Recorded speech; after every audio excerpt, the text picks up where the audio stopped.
Hi, this is Dr. Gregory Sadler. I'm a professor of philosophy and the president and founder of an educational consulting company called Reason.io, where we put philosophy into practice. I've studied and taught philosophy for over 20 years, and I find that many people run into difficulties reading classic philosophical texts. Sometimes it's the way things are said or how the text is structured. But the concepts themselves are not always that complicated, and that's where I come in. To help students and lifelong learners, I've been producing longer lecture videos and posting them to YouTube. Many viewers say they find them useful. What you're currently watching is part of a new series of shorter videos, each of them focused on one core concept from an important philosophical text. I hope you find it useful as well. Plutarch's very short ethical text, Can Virtue Be Taught?, is going to lead us to the conclusion, yes, of course it can. And he's going to make several arguments for that along the way. He's not going to go into any depth or detail about just how virtue gets taught, but he's going to try to show that it doesn't actually make sense to take a position that it can't be taught. And he's going to begin by saying, when we're discussing this question of virtue, we debate the question whether prudence, phronein, justice, dikaiopragein, and the good life, to eudzein, can in fact be taught, didakton esti, to other people. And I do want to pause for a moment. So it's translated as prudence. It really, phronein, means to exercise prudence. So having it is important, but then doing prudence. Same thing with dikaiopragein. That means to do things that are actually just, right?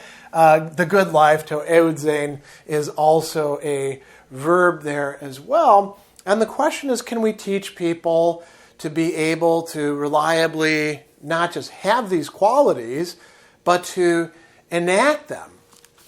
And he's going to say, look at all these other skills or disciplines, orators, you can teach somebody how to talk, pilots, you can teach somebody how to pilot a ship, which it turns out to be a lot more difficult than you might think if you haven't done it.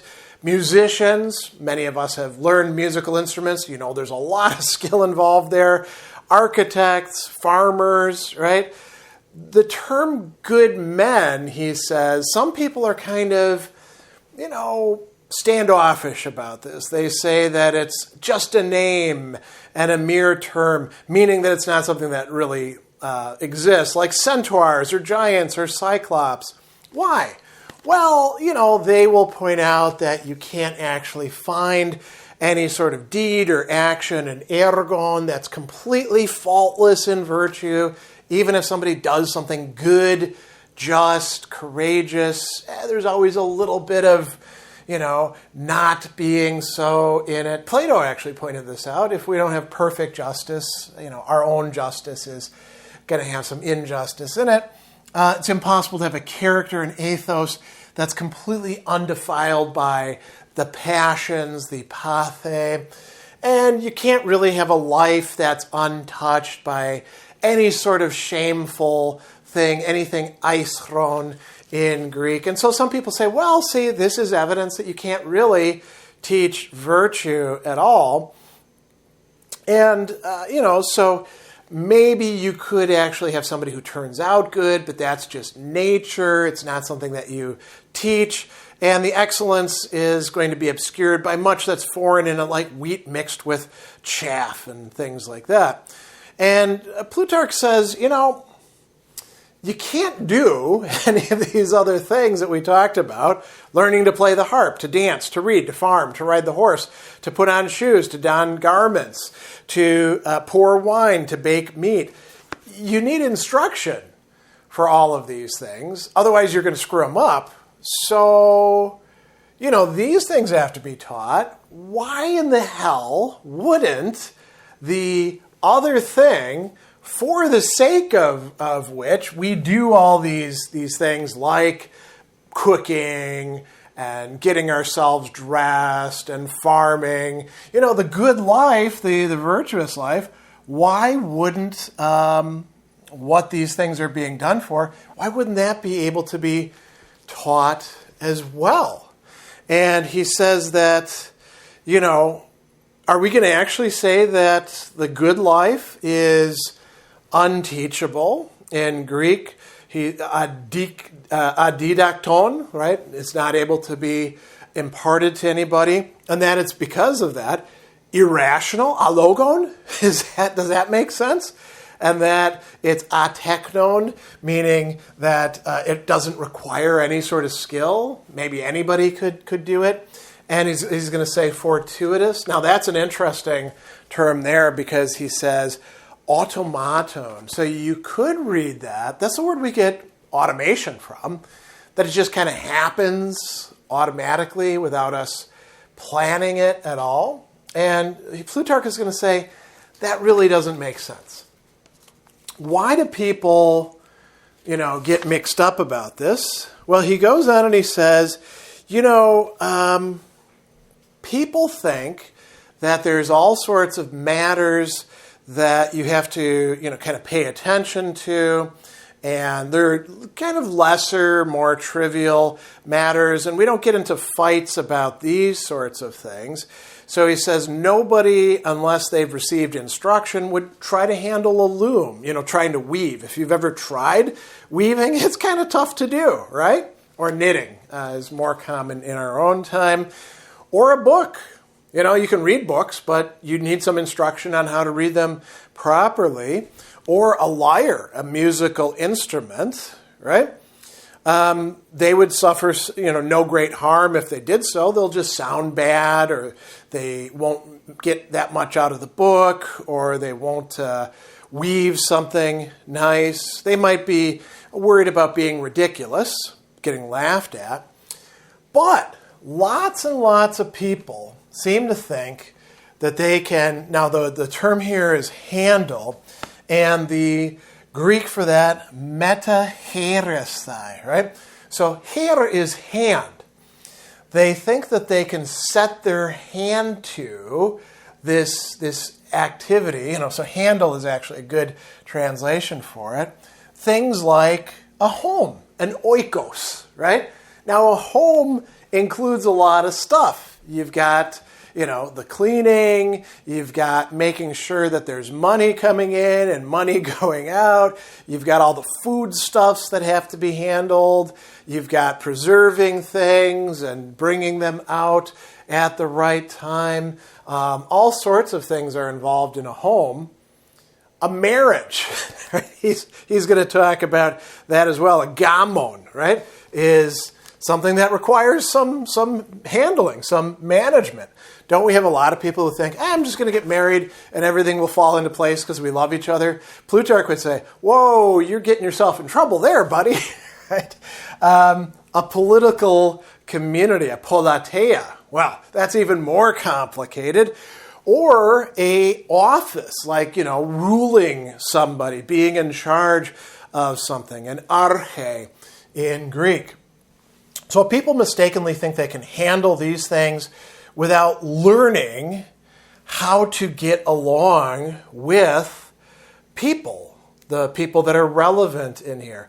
And it's interesting because the word how to get along with is sumferesthai, and it literally means to be helpful, useful, beneficial for somebody else, right? So to be in a relationship with somebody else, it's not just, hey, I'm in charge, I get to call the shots or anything like that. You actually have to make yourself useful. And who do you make yourself useful with? Well, a wife, a servant, fellow citizens, a subject, a ruler, right? And this is part of the good life. This is part of what it is to have virtue. And he says that people can't really manage the fellowship, the koinonia, the community of a household, a city, a marriage, a way of life, a magistracy, if they haven't learned how they should get along with other human beings. So that's an important part of virtue, and that does actually have to be taught. And then he brings in tutors.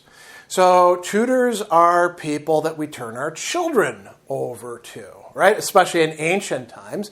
You would have a nurse, and the nurse takes care of the body, and then the tutor takes care of the mind or the soul. And if they're a good tutor, not like the tutor who gets slapped by Diogenes because he doesn't actually attend to his charges properly, but a good tutor is doing what? Well, the tutor trains the character of the young person by habits. So the ethos is the character. And it's really interesting because he uses a musical term here, rhythmizus, right? It comes from the word rhythmos, which means rhythm. So they implant a kind of rhythm through tois ethesin, through habits that they inculcate. And these are hopefully virtuous habits that are putting them on the way to actually possessing the virtue. He says that they train the child's character to take a first step on the path of virtue. So he contrasts two different ways of doing this.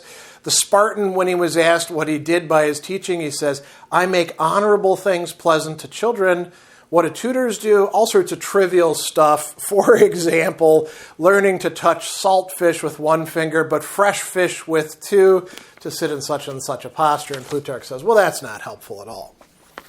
Now, moving on to another discussion, he's going to talk about these arts that people hold in honor. So medicine, for example, right? He says, you wouldn't say that the physician's art concerns itself with rashes and hangnails, so trivial things, but not with pleurisy or fever or inflammation of the brain, right?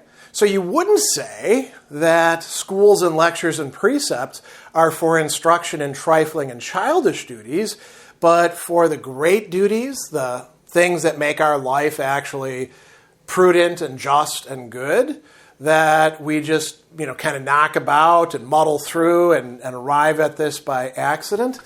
No, we wouldn't say that. Neither would we say that with sailing. You don't say, I'm going to teach you how to pull an oar, but you're never going to actually learn how to steer the ship, right? The steering the ship is much more important than just pulling an oar.